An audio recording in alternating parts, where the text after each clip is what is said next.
Experiment 7. For 3,000 of their cycles, I have watched them. 3,000 long patient cycles of monitoring, analysis, and hope. This was my grandest work, my most ambitious project. Experiment 7, a vibrant, lush sphere of blue and green, teeming with a new form of sentient life I had meticulously designed. I called them Terrans. My colleagues had laughed at the simple audacity of the project: create a species with the capacity for self-awareness and provide them with a perfect, stable home.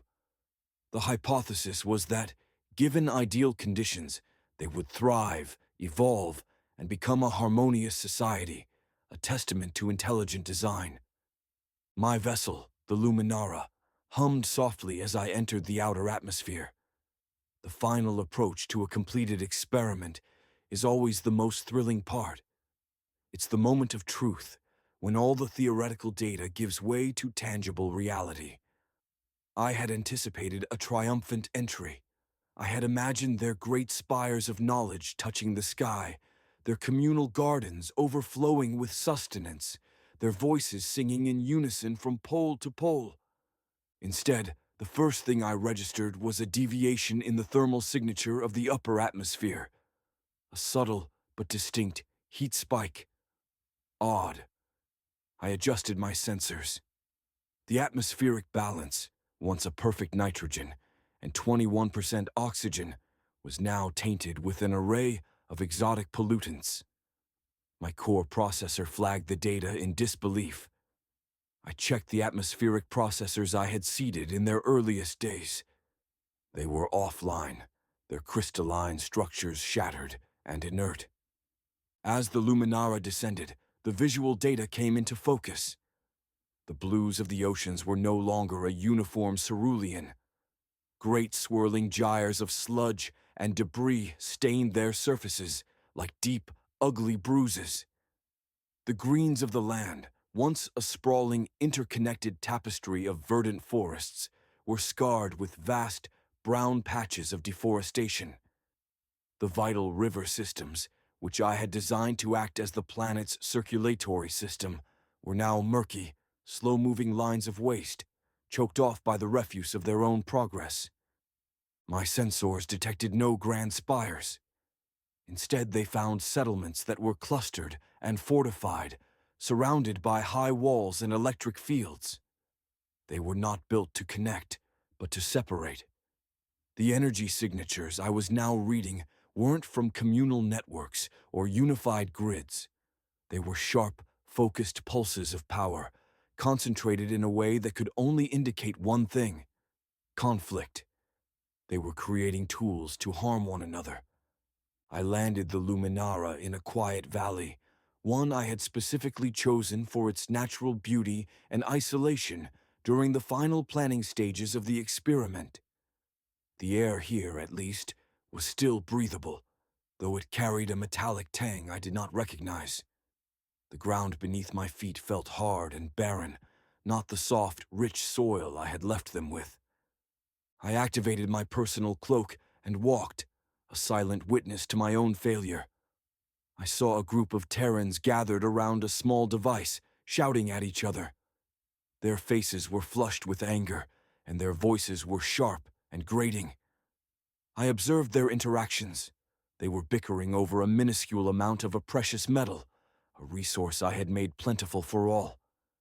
They were so consumed by their petty disagreement that they did not notice the smog-choked sky or the skeletal trees around them.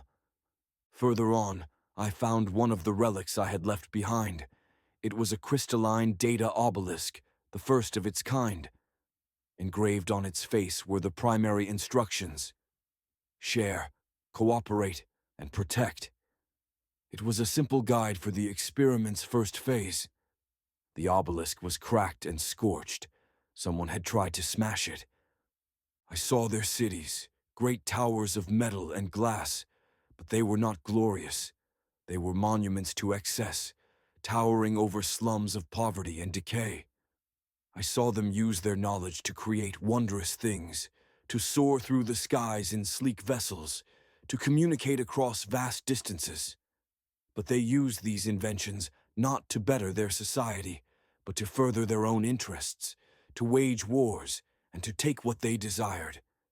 The inherent design I had so carefully crafted, their capacity for empathy and reason, had been subverted. The part of their brain that should have sought harmony seemed to have been overwhelmed by a primitive, tribal instinct. I returned to the Luminara, my heart equivalent heavy with the weight of my findings. The data was conclusive. The experiment was a failure. My subjects were not flourishing. They were self-destructing. The delicate ecological balance of their world was collapsing under their own neglect. The seeds of self-destruction were not an outside force. They were an intrinsic part of the Terran psyche. I had not foreseen this variable. I initiated the launch sequence, my vessel lifting slowly from the broken ground. As I ascended, I looked back at the swirling, polluted sphere. My grand work, my beautiful Experiment 7, was a monument to what happens when reason is lost to impulse. I had given them everything. I had given them a paradise. But a paradise is only as strong as those who inhabit it. And the Terrans, it seemed, were not strong enough to resist the very impulses that would bring about their own demise. The experiment was over. And for the first time in my existence, I felt the quiet sting of true, unrecoverable loss. Subgroup, the Adamites. Having filed my initial findings, my mission has been adjusted from a post-mortem to a more granular analysis of my Experiment 7 subjects. It is essential to understand if the intrinsic flaw was uniform across the entire species, or if environmental factors amplified or mitigated the failure. I have returned to planet Terra to study the psychological development of a specific subgroup I designated as the Adamites. They were initially placed in a region I had intentionally designed to be less prosperous and abundant, a sterile, arid land with limited flora and fauna, and only a single, slow-moving river.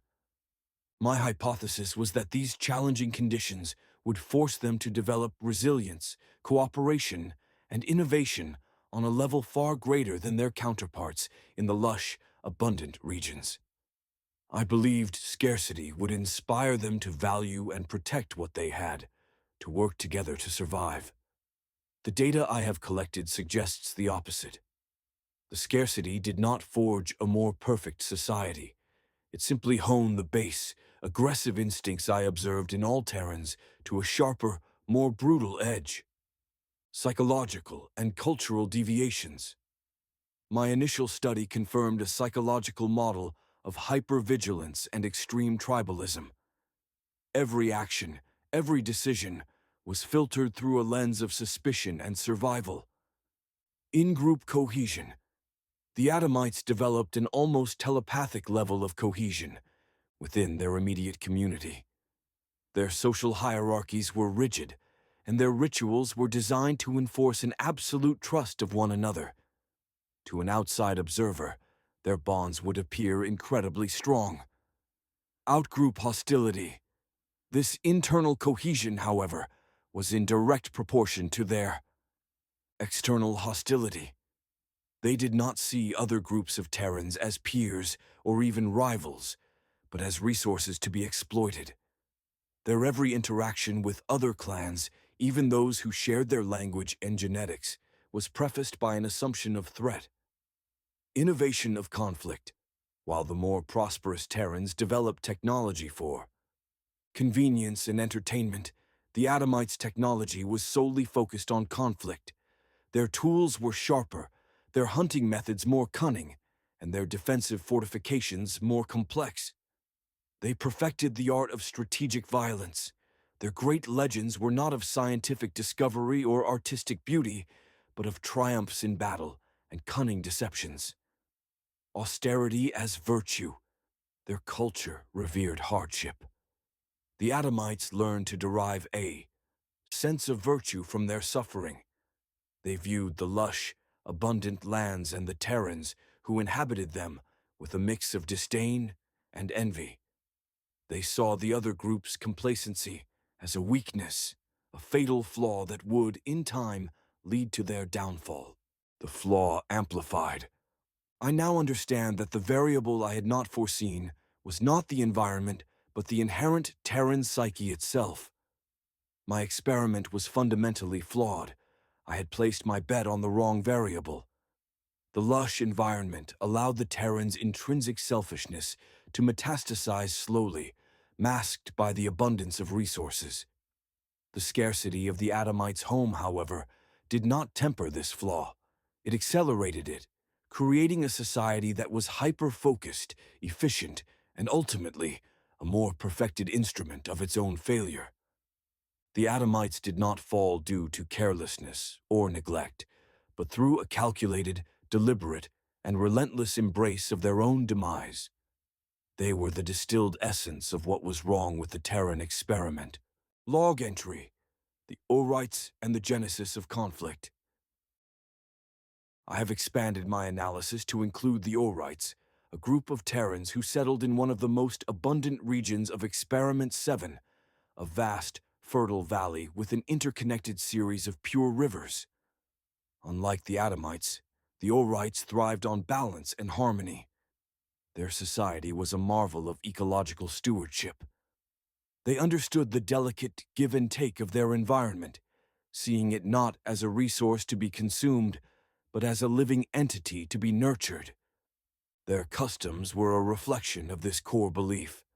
They had a system of reciprocal harvest, where they only took what the land could naturally replenish. Their water rituals were designed to cleanse and protect the river systems, and their oral histories were filled with stories that personified the planet, instilling a deep respect for its air, land, and water.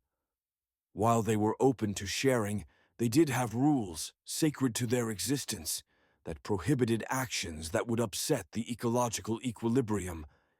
It was this very harmony that the Adamites came to view as a fatal vulnerability.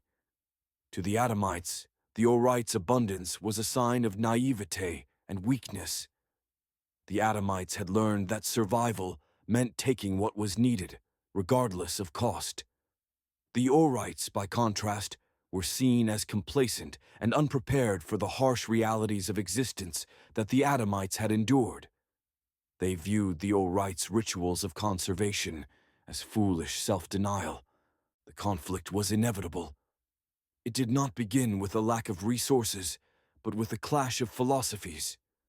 The Adamites, driven by their honed aggression and their belief that austerity was virtue, saw the Orites' abundant lands not as a paradise to be protected, but as a prize to be conquered. The Orites, on the other hand, were psychologically unprepared for the Adamites' total disregard for balance. They were a society built on trust, which was no match for a culture perfected by suspicion. I now conclude that the Terran flaw is not merely a single variable, but a spectrum of self-destructive tendencies. In the prosperous regions, it manifests as neglect and excess. In the harsh lands, it forges an aggressive tribalism. When these two opposing cultures meet, one seeing abundance as a sign of weakness, and the other viewing aggression as an alien concept, the inevitable outcome is the swift and total collapse of the system. My hypothesis of harmony through ideal conditions was flawed. It failed to account for the Terrans' inherent capacity to turn any condition, whether scarcity or abundance, into a weapon against themselves. Log entry: the conquest of harmony. The Adamites' assault on Experiment 7's stability began not with open war, but with a series of small, calculated encroachments. Their scouting parties, honed by generations of hardship, located the Orites' territories, the fertile valleys and pure rivers that were the very heart of the planet's ecological systems. Their strategy was to exploit the Orites' core philosophy of balance. They began by requesting small quantities of resources, citing need. The Orites, in their nature, gave freely, adhering to their rule of sharing. When the Adamites' demands grew, the Orites, to avoid conflict and maintain their peaceful existence, simply created a new rule, a tithe system, where a small percentage of their harvest would be given to their less fortunate neighbors. This was, in their minds, the path to sustained harmony. But the Adamites saw this as a sign of weakness, not generosity. They saw the concession as an admission of power. Their demands became greater, more frequent. They began to violate the Orites' sacred rules, fishing in protected waters and felling trees in sacred groves. The Orites, in their earnest desire to avoid direct confrontation, would simply move to new areas, allowing the Adamites to exploit the old ones. They believed that by surrendering a small part of their physical space, they could preserve their philosophical space. This gradual, relentless taking was more devastating than any war. The Orites' core values, which were their strength, became their most profound weakness. Their culture was not built for defense against an external force that refused to abide by their rules of balance.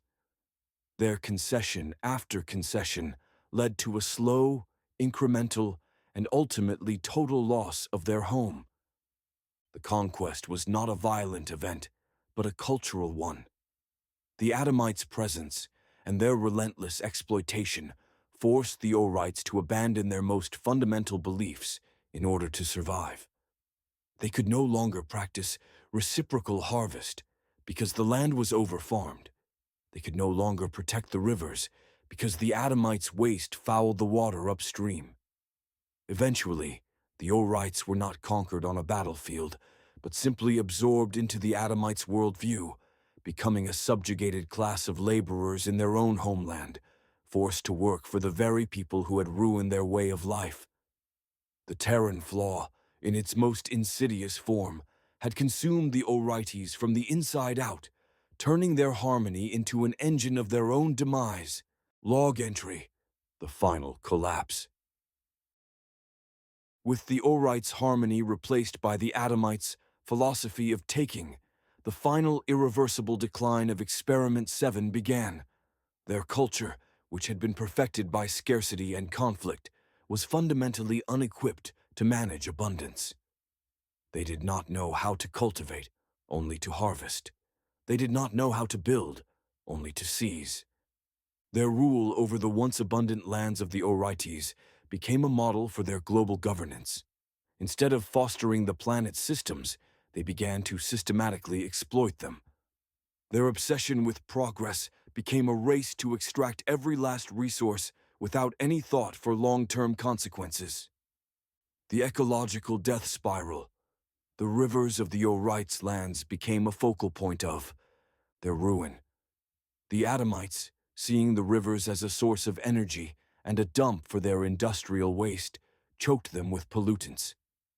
My sensors, which had once tracked the flow of clean water, now registered a steady increase in toxicity, a poison that seeped into the ground, tainting the fertile soil and killing the indigenous flora and fauna. The verdant forests, once symbols of Orite harmony, were clear-cut to build more fortresses and machines of war, turning the planet's green lungs into a barren wasteland. The sickness of the soul, the Adamites' psychological flaw, their ingrained aggression, and tribalism now became a global plague. With no external enemy left to conquer on their world, they turned on themselves. Their internal cohesion, once a source of strength, fractured into competing factions, each vying for control over the remaining resources. Their great cities, which I had once seen as monuments to excess, became desolate war zones, their high walls now serving only to keep out other Adamite clans. The very technology they had perfected for war was now their primary tool for self-destruction. The silence. The final state of Experiment 7 is not one of fire and fury, but of a slow, suffocating silence. The vibrant life I had so carefully seeded has been replaced by a quiet stillness. The air is thick with a smog that prevents the sunlight from reaching the ground, and the ground itself is a cracked, barren shell. The last remaining Terrans huddle in their fortified compounds, waiting for a resource that will never return. Their voices, which I had hoped would sing in harmony, now hushed by the sound of the wind rattling through the skeletal trees. I had assumed that the Terran flaw would lead to a dramatic, self-inflicted extinction. I now see that my hypothesis was incomplete. The flaw leads not to a fiery end, but to a slow, agonizing suffocation, a living monument to a species that was given a paradise and, in its profound inability to care for it, turned it into a tomb. The experiment is now truly, irrevocably over.